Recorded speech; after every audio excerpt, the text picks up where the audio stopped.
especially during this month. So there we go. There's a partial, and I'll let the last two run. All right, so I'm going long here, looking to see if I can get that buy side.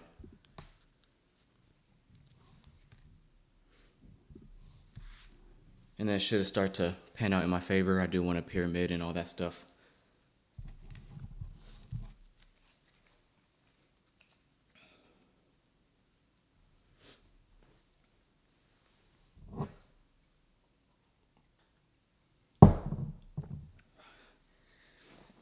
Not really interested in seeing NASDAQ explore the lower half of that new day opening gap. If we do that, like if we want to trade past midpoint, the lower quadrant, all the way to the low, that new day opening gap, then obviously higher prices is a little bit more suspect. But as long as we stay in the upper half of that, then I like the idea of being long and reaching for some buy side.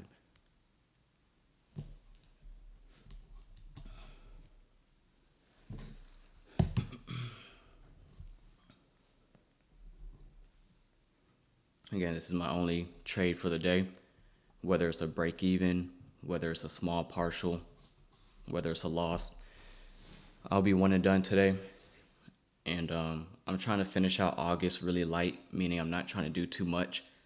If anything, most of the days for the rest of the month will be very light. One trade a day, maybe two if it's just, that second attempt, if it's there, if it's clean, then I'm not scared to re-enter, but at least for the rest of this month, I want to be a little bit more chill.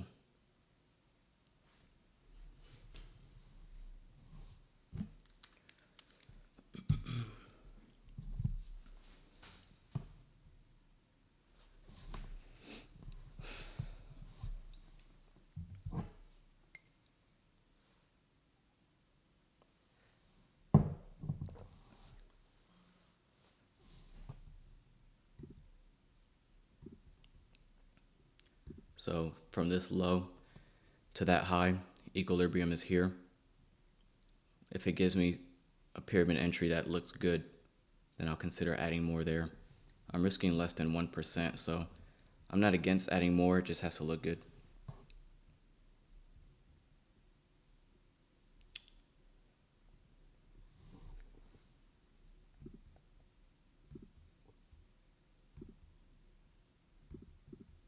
I'm watching this fair value gap, if we can get above that.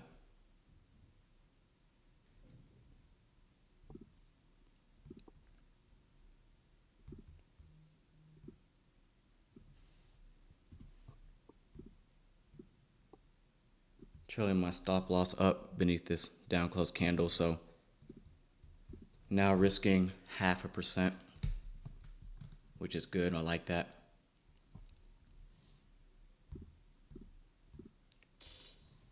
I'm going to add just one more. Should NASDAQ not want to provide any retracement. And I've already trailed my stop loss up. Whenever I trail my stop loss up, that's when I like to pyramid. So I opened the position risking around 900 bucks, close to 1,000. I added one more contract, but I'm still risking the same as my original risk because I trailed my stop. So that's how I like to pyramid. So that way, if I'm offside or if the trade doesn't pan out, even though I added more contracts, I'm not taking on more risk, if that makes sense. But your P&L, instead of making 2,000, now I could possibly make 2,800.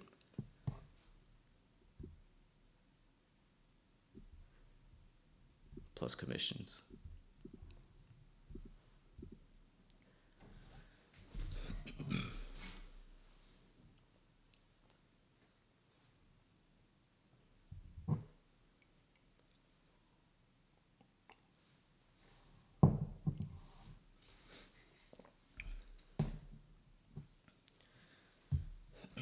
And if you're a first timer in the Discord, this is your first live stream, I always tell people this is not a trade copying service. Please don't copy trades.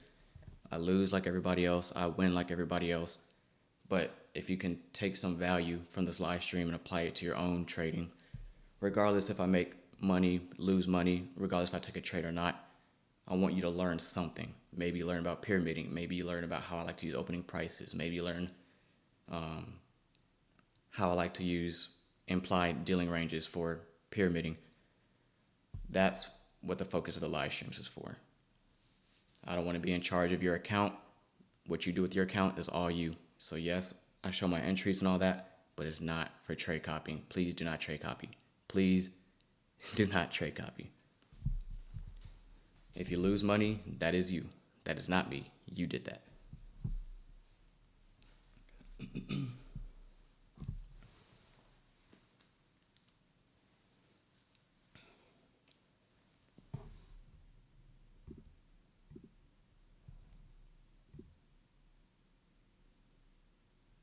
Now, normally I like my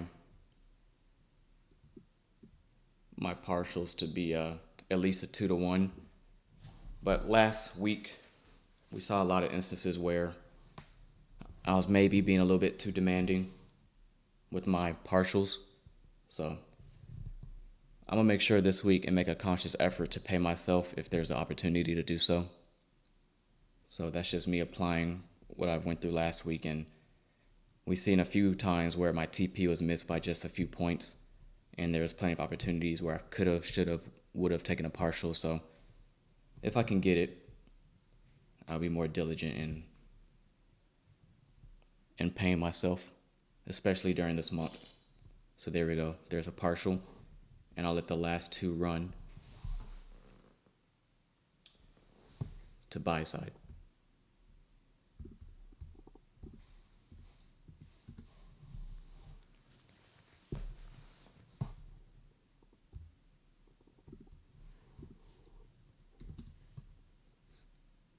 Gonna go ahead and remove the risk, because since I paid myself, I don't want to give back that partial I just made. So locked in one contract, and then now we're in a good spot.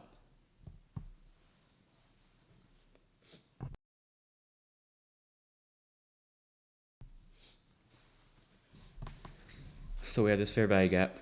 I would like for that to stay open, or at least the lower half, because I'll treat that as a breakaway gap, yes, but also a measuring gap. So I'm watching, if we do trade into it, it needs to be like a little wick and then get up out of there. But best case scenario, we wouldn't want to trade to this at all. We would see that stay open. And if you get that, then that gives you confidence to hold for buy side. But I can't remember what stream that was, where it was that stream where I was holding through 10 o'clock news, and I got hit with slippage a little bit, but we're watching that fair value gap and we're saying, okay, if it trades to it, it's not bad, but it's showing that NASDAQ may be a little weak. And then what do? We trade to the fair value gap, and then we traded into it again, and then at 10 o'clock news came, and then it just melted lower, and that was it. So for bullish order flow, you really wouldn't see that.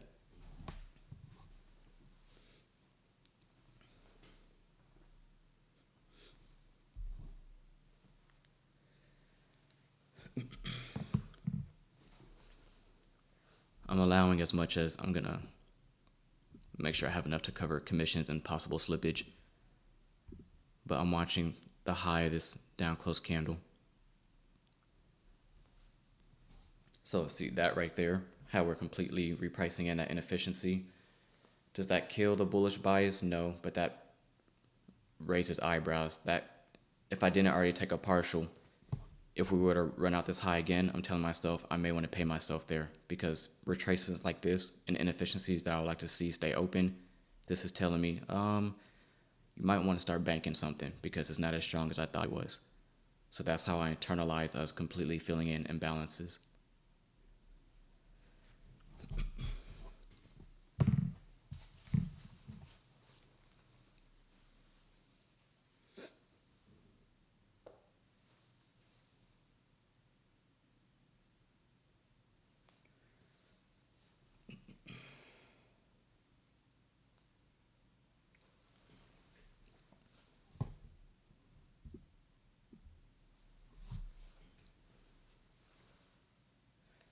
Can you please explain why this was the so-called ATM model, where your lowest low after 7 a.m. was taken?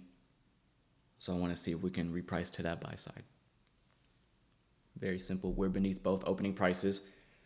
For those who, and if you're watching on YouTube, for those who trade Tremaine's model, you already know that Tremaine's model says if we're beneath the midnight open, you're only looking for longs.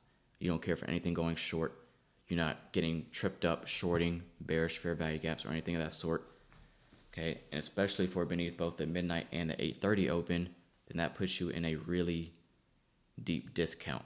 So I wouldn't be interested in anything going short. Regardless if we work lower and have a trending day lower, that's not my style, that's not my trade. I like buying in a discount, taking trades up to buy side.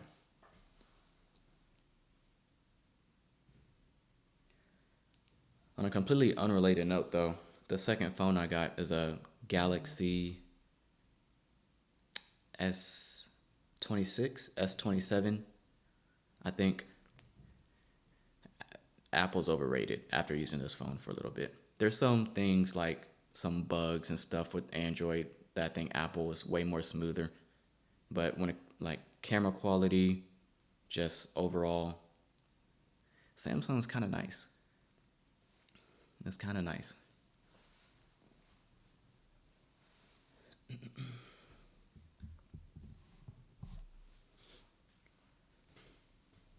Yeah, I got an Android. My Android's my work phone now. I will not be checking emails when I'm out or when I'm spending time with family or my girl because it's getting bad. Like I have a bad habit of always checking emails, always checking Discord, um, you know, always checking Twitter, responding to comments, and and it's really consuming and it was draining, and I could feel it taking a toll on me mentally, like it's actually draining. So I was like, man, like I gotta just separate this thing from me. So now, whenever I leave the house, I'm only taking my iPhone with me for friends, family, nothing business, nothing trading related, and my Android will stay here, which has all the other stuff on it. But the Android's nice. The only thing is, I wish the Android had FaceTime. Because if I'm being honest, if Android had FaceTime, I would use my Android as my day-to-day phone and my iPhone to stay home. And I would just, do it that way. But because like I want to be able to FaceTime my family and my girl and all that, I bring my iPhone with me everywhere. But I would much rather prefer to keep the Android with me. And the screen quality, the brightness, what? You can FaceTime iPhone users. Don't you need like Google Duo or something? Because I used to have an Android. I went from iPhone, switched to Android, and then I switched back to iPhone, and now I got another Android. I'll be back and forth.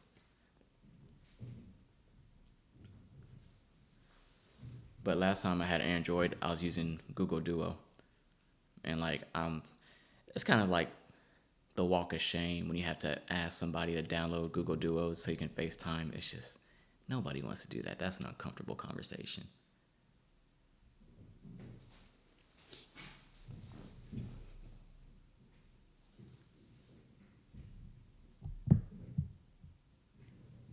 Be a link from the iPhone user. Yeah, see, that's too much. That's too much. You gotta send links and all that stuff. Nah, I'm good. I just take the iPhone with me. All right, now remember we do have Trump speaking at 10 a.m. It says that's medium impact. I'm kind of iffy on that simply because, for one, every time we have a speaker, most times they don't even take the podium at 10 a.m. Like they may not get there till 15 minutes later. I don't know, maybe somebody's watching. Is Trump speaking right now? Is he about to speak? Maybe somebody has CNBC on or something. If somebody can fill me in the chat, what's going on?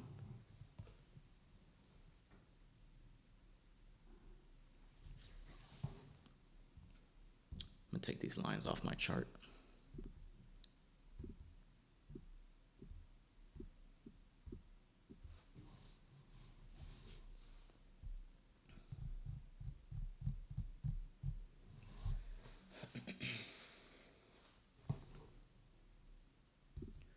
The portion of the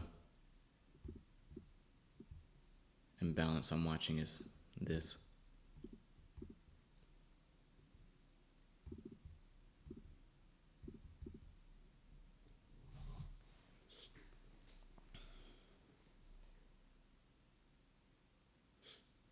He's going to wick everyone out.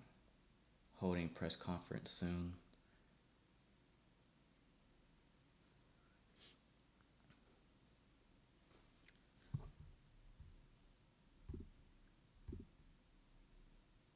This high comes in at 38.25, 38.50. If we make a higher high, I'll take one more partial there.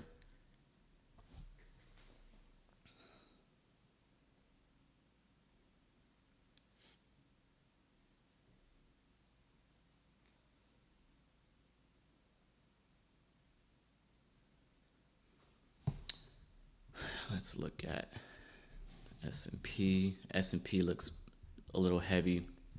The Dow just fell out of bed. The Dow melted, like it's really pushing lower. So I'm definitely interested in scaling out if I can get it. If it doesn't want to make a higher high, if it comes from my little $60, and that's fine.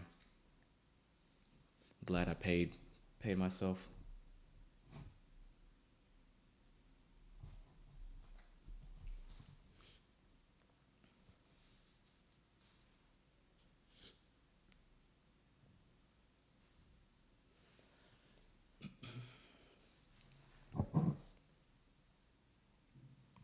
I wouldn't expect anything more than what we're seeing on a pretty much a no news Monday. I'm kind of seeing today like a no news Monday plus CPI tomorrow. Again, I'm not expecting the cleanest price action until post 8:30 on Tuesday. So, and there we go. So there's the business for today. Just under $600. So it's 0.5%, but that'll compound throughout the week. Just be on the lookout for that. Vlog will be posted. What time is it? Let's do 10:45. 10:45 vlog number 5 is going up. It's a long one. It's about 20 minutes. And I hope you guys enjoy it half as much as we enjoyed living in it. And it was a whole lot of fun to edit and put together. So I think you guys really like it. So yeah, fun stream, small little W. And we'll meet back here tomorrow morning at 9:15. All right, peace.